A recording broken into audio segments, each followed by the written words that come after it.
Okay, my dear student, this part, as I told you कि मैं यहाँ पर इन्फेरेंशियल स्टैटिस्टिक्स एल्गोरिथम शेयर करने जा रहा हूँ। और से देख लें, ये बॉक्स प्लॉट एक लेवल में नहीं है, बल्कि ये अप्स एंड डाउन्स यहाँ शो हो रहे हैं, और ये अप्स एंड डाउन्स ये शो कर रहे हैं कि इनके एवरेजेस जो है ना डेटा सेट्स के, ये आपस में डिफर कर रहे हैं। तो बेसिकली टेस्टिंग ऑफ मीन है। सेवरल मीन्स की बात आ जाए तो जो कॉन्सेप्ट हम यूज करते हैं that is concept of ANOVA, analysis of variance. अब आप लोगों ने सुना होगा एनालिसिस ऑफ वेरिएंस। क्या होता है analysis of variance? Analysis of variance basically वो टेक्निक है कि जिसमें हम टू और मोर ट्रीटमेंट के एवरेजेस को कंपेयर कर सकते हैं ऑन द होल। क्योंकि अगर हम टू एवरेजेस टेस्ट के ऊपर जाएंगे, या तो हम जी टेस्ट लगाएंगे या टी टेस्ट लगाएंगे स्मॉल सैंपल के लिए, और अगर 10 ट्रीटमेंट्स एक साथ हों, तो अब आप खुद 10 कॉम्बिनेशन 2 कैलकुलेट करके खुद बता दें कितनी बार आपको टी टेस्ट लगाना पड़ेगा। तो वो लिबोरियस एक्सरसाइज सेट असाइड करके हम ऑन द होल एक साथ एवरेजेस को टेस्ट कर सकते हैं कि ये एवरेजेस सारे के सारे इक्वल हैं या इनके दरमियान कोई एवरेजेस में फ़र्क मौजूद है। क्योंकि अगर आखिर में टी टेस्ट लगा के ये हाथ में आया, ये बात पता चली कि भाई ये जो ट्रीटमेंट एवरेजेस थे वो सारे सेम थे, तो एक लिबोरियस एक्सरसाइज ऐसे ही हो गई ना। लिहाजा ये कि हम एनालिसिस ऑफ वेरिएंस की तरफ जाते हैं। तो analysis of variance as the name suggest, ये तो एनालिसिस ऑफ वेरिएंस है ना, तो ये मीन्स को क्यों टेस्ट कर रहा है?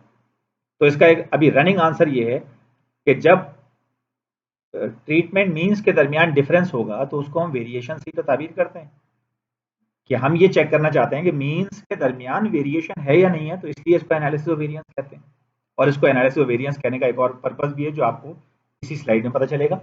फिलहाल एनोवा के लिए याद कर लें, यहाँ 5 कॉलम टेबल होता है। This is a 5 column table which finally compute an f value, the variance ratio। बताया था ना मैंने, variance ratio, f distribution, f test. तो चूंकि वेरिएंस रेशियो यूज होता है लिहाजा इसको एनालिसिस ऑफ वेरिएंस यूं भी कहते हैं। और वेरिएंस रेशियो के बाद हम ये डिड्यूस करने के काबिल हो जाते हैं कि जो ट्रीटमेंट मीन्स, जिन ट्रीटमेंट के मीन्स को हम कंपेयर कर रहे हैं ये आपस में एक जैसे हैं या इनके दरमियान डिफरेंस मौजूद है। For this purpose we have to use some components of ANOVA. अब मेजर कंपोनेंट जो एनालिसिस ऑफ वेरिएंस टेबल का है वो है sum of squares. What are sum of squares? कुछ टर्मिनोलॉजी फेमिलियर सी लगती है। यकीनन sum of squares are the numerator of variance formula है। जो आप वेरिएंस कैलकुलेट करते हैं उनका जो न्यूमरेटर होता है बिफोर टेकिंग द एवरेज, ठीक है ना, average mean sum of squares of deviation. Variance को ये कहते हैं ना, mean sum of squares of deviation. तो जब मीन न लिया गया हो, सिर्फ सम ऑफ स्क्वायर डेविएशन ले ली जाए तो वो सम ऑफ स्क्वायर्स कहलाते हैं।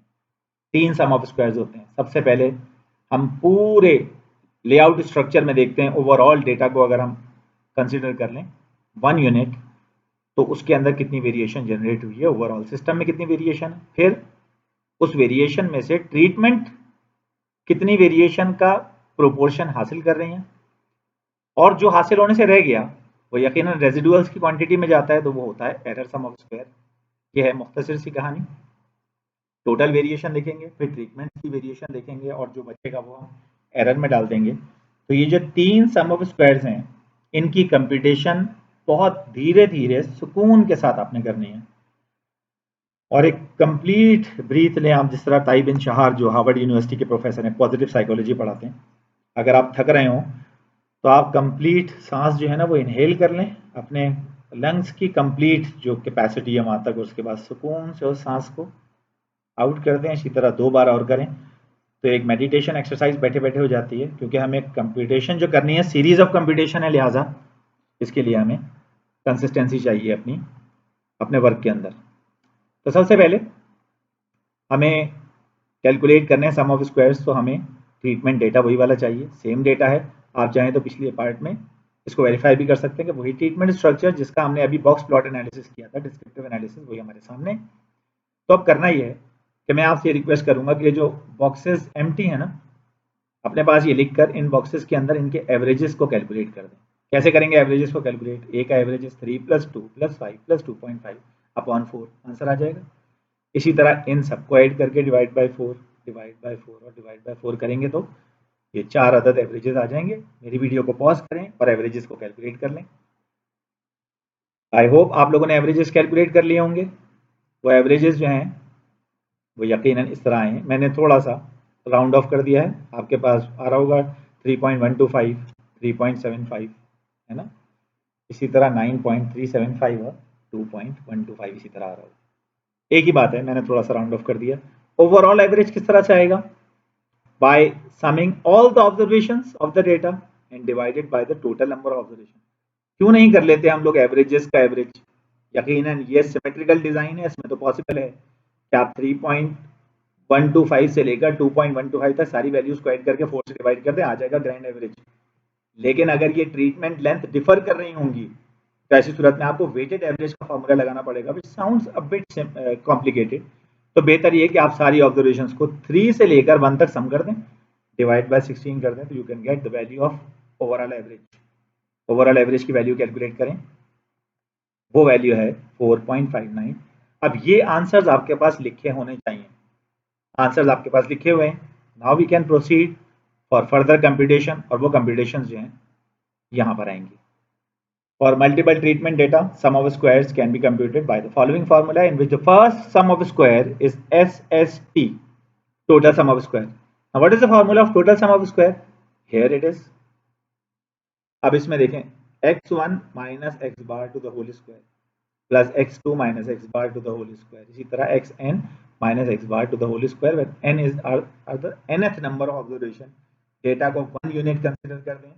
आप ये समझें कि उसके अंदर ट्रीटमेंट डिवीजन नहीं है, एक कॉर्नर से स्टार्ट करके दूसरे कॉर्नर तक सम ऑफ स्क्वायर्स ऑफ डेविएशन निकाल लें, तो xi इंडिविजुअल ऑब्जर्वेशंस हैं। तो आप लोग इस तरह से ये पूरा सम ऑफ स्क्वायर कैलकुलेट कर सकते हैं। अगर किसी को लग रहा है कि ये एक्सरसाइज कुछ लेबोरियस है, तो इसका एक शॉर्टकट मैं आपको बता देता हूँ, by means of your scientific calculator. Okay my dear students, वही डेटा और वैल्यूज यहाँ पर लिखी हुई हैं इसकी, और अब मैं आपके सामने वो कैलकुलेटर के स्टेप्स शो कर रहा हूँ। कैसियो की जो कैलकुलेटर्स हैं, एफएक्स की कोई भी सीरीज है वो आपके पास है। हर कैलकुलेटर में जो ऑप्शंस होते हैं वो ऑप्शंस मैं यहाँ पर अब शेयर करने लगा हूँ। सबसे पहले आप कैलकुलेटर में मॉड का बटन प्रेस करेंगे। मॉड के बटन को जब आप प्रेस करेंगे तो वहाँ पर ऑप्शन आएगा स्टैट। स्टैट के ऑप्शन के अंदर आता है 1 वेरिएबल 1 VAR। जब आप ये ऑप्शन सिलेक्ट कर लेंगे तो इसमें आपके पास एक स्प्रेडशीट सी बनी हुई आ जाएगी, जिसमें आप डेटा एंटर कर सकते हैं। तो फ्रॉम 3 to 1, याद रखें ये एवरेजेस का आखिरी की रो एवरेजेस की है, ये नहीं, बल्कि 3 से लेकर 1 तक आप सारी वैल्यूज एंटर कर देंगे। And then you have to press AC। AC का जो बटन है वो दबा दें, डेटा गायब हो जाएगा, लेकिन डेटा कहीं नहीं गया, डेटा स्टोर्ड है। And then you have to click on this sequence. सबसे पहले आप शिफ्ट का बटन दबाएंगे। शिफ्ट के बटन के दबाने के बाद आप नंबर 1 का बटन प्रेस करेंगे, on which it is written stat, उसके ऊपर लिखा होता है। आप उस चेक कर लें, एफएक्स मशीन जो मैंने आपको बताई स्टैट लिखा होगा। शिफ्ट 1 स्टैट में जाएंगे आप, वहां पर ऑप्शन नंबर 4 या 5 पर एक ऑप्शन आएगा VAR। VAR के अंदर आपको मीन, स्टैंडर्ड डेविएशन वगैरह की वैल्यूज मिलेगी, जिनमें सिग्मा एक्स का ऑप्शन आएगा लिखा हुआ। सिग्मा एक्स को आप सिलेक्ट कर लें। अपने कैलकुलेटर से सिग्मा एक्स की जो भी वैल्यू आई है उसको स्क्वायर कर दें, पावर का बटन होता है हर कैलकुलेटर में। और जब सिग्मा स्क्वायर आपके पास आ जाए तो उस सिग्मा स्क्वायर को आप 16 से मल्टीप्लाई कर दें। By multiplying sigma x square with 16 you can get the value of SST directly. अब ये किस तरह से हुआ? मैंने वेरिएंस कैलकुलेट किया। वेरिएंस चूंकि डिनोमिनेटर 16 से डिवाइड होकर आया था, मैंने उस टोटल नंबर ऑफ ऑब्जर्वेशन 16 जो थी उनसे मल्टीप्लाई कर दिया, तो मेरे पास सम ऑफ स्क्वायर ऑफ ट्रीटमेंट की वैल्यूज आ गई। ये आप अपने कैलकुलेटर में ट्राई कर सकते हैं।